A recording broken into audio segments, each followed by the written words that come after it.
Goal is to get this mesh retopoed, which is taking the topology and just redistributing it and smoothing out areas like where the shoulder connects to the body. To get started with this, select the object, go to the modifier stack, which is the second tab over. Look for slice. The reason slice is being applied this way, only half the work has to be done and we'll end up with a more symmetrical model. When this model was imported, its slice plane is a little off. Let's take a look at it from a side view or the front view. I'm going to rotate this slice plane by opening up the modifier right there and going to the actual plane. Using the rotate tool, which is the E key, move, rotate, and scale are up here. And just rotate it until it's straight.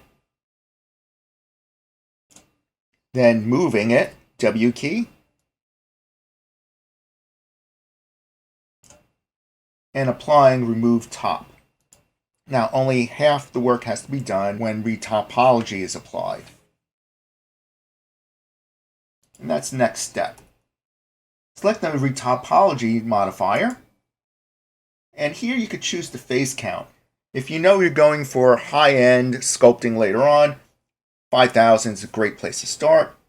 If you're unsure and you still want a little flexibility with a simplified mesh, knowing that maybe this is going to be a low-res game character, setting the face count to 3,000, clicking on compute. I only had to calculate half because we used the slice modifier. Let's look at this in the perspective viewport. Now the regions are smoothed together. All we have to do is first sculpt lightly, get rid of some of the imperfections that might be showing up, like at the shoulder or with the leg joins, the hip. Then we'll save that version of the model, and then it's ready for full sculpt to define the character for the animation or game. Let's complete this character because it's only half. In the various programs, there's mirroring, whether it's Maya or Blender, which can be used to put this character back together again. Might as well complete it here. In 3D Studio Max, there's symmetry. Apply symmetry. Open up the modifier right there, select the mirror plane, and drag it over. You might have to rotate that mirror plane, because we can't have a gap in the character.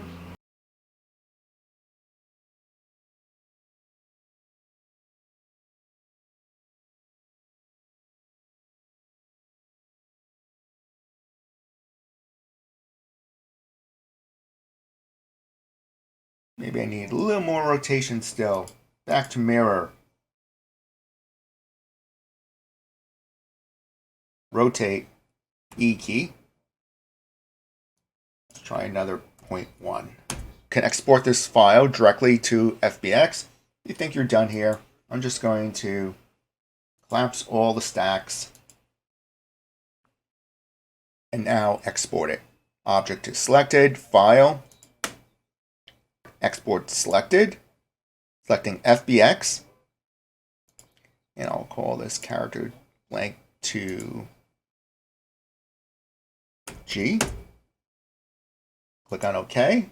And now you're ready to do that light sculpting pass to straighten out anything that's protruding in the mesh that you want to smooth out. And then you're ready for a full sculpt to define the character.